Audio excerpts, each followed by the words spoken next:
بسم الله الرحمن الرحيم. محمد سفيان ورحمة الله وبركاته.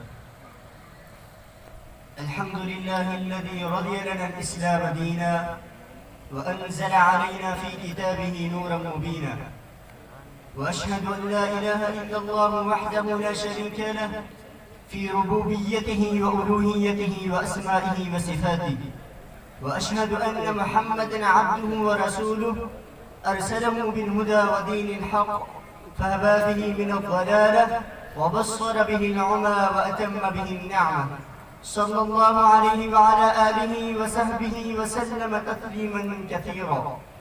أما بعد، أيها الناس اتقوا الله حق تقاته.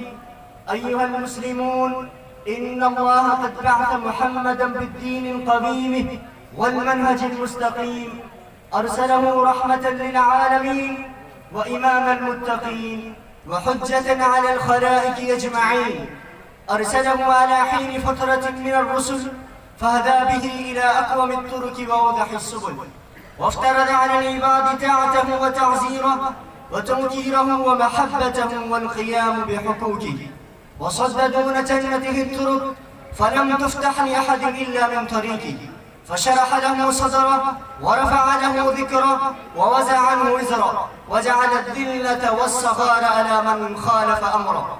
روى الإمام أحمد عن عبد الله بن عمر رضي الله عنه قال: قال رسول الله صلى الله عليه وسلم: بعثت بالسيف بين يدي الساعة حتى يعبد الله وحده لا شريك له، وجعل رزقي تحت ظل رمحي، وجعل الذلة والصغار على من خالف أمره. وكما أن الذلة مزروبة على من خالف أمره، فالعزة لأهل وجعته. وقال تعالى: ولله العزة ولرسوله وللمؤمنين. وقال تعالى: يا أيها النبي حسبك الله ومن اتبعك من المؤمنين. أي الله وحده كافيك وكافي أتباعك، فلا تحتاجون معه إلى أحد. أيها المسلمون، إن طاعة الرسول طاعة لله، كما قال تعالى: من يطع الرسول فقد أطاع الله. فأي مسلم بلغته سنة الرسول وجب عليه اتباعها، وافقت هواه أو خالفت. قال: لا يؤمن أحدكم حتى يكون هواه تبعا لما جئت به. وإن إنسانا يزعم أنه متبع لهذا الرسول، ولكنه عندما تبلغ سنته لا يأخذ منها إلا ما وافق هواه، فإنه كاذب في زعمه، وإنما هو متبع لهواه، كما قال تعالى: فإن لم يستجيبوا لك فاعلم أنما يتبعون أهواءهم ومن أذل ممن اتبع هواه بغير هدى من الله، إن الله لا يهدي القوم الظالمين. وقد أعطى الله على بني إسرائيل هذا الصنيع مع أنبيائهم، كما قال تعالى: أفكلما جاءكم رسول بما لا تهوى أنفسكم استكبرتم ففريقا كذبتم وفريقا تقتلون. فبحسب متابعة الرسول تكون العزة والكفاية من الله والنصرة، كما أن بحسب متابعته تكون الهداية والصلاح والنجاة.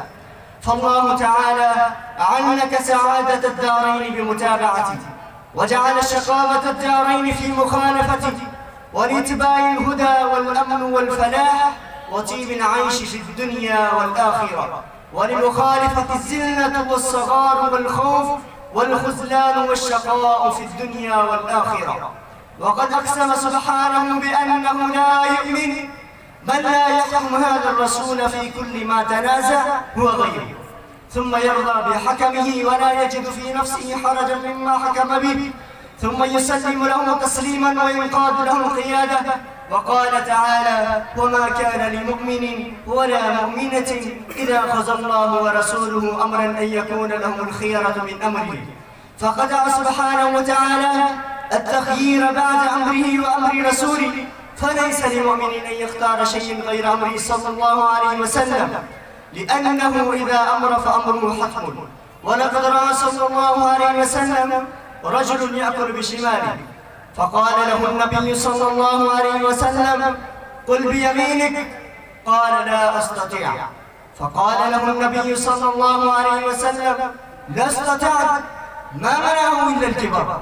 قال فما رفعها إلى فيه فهذا رجل أبى أن يمتثل أمر الرسول صلى الله عليه وسلم تكبرا عنه، فدعا عليه فتعدلت يده ويبست فلم ينتفع بها. وإننا يا عباد الله تبلغنا أوامر ونواهي كثيرة عن النبي صلى الله عليه وسلم فنترك الأمل بها أو نتساهل بها متابعة لأهوائنا أو مجاراة للناس، فنعرض أنفسنا لعقوبة الله مع ما يفوتنا مما في متابعة صلى الله عليه وسلم من الخير آجلا وآجلا.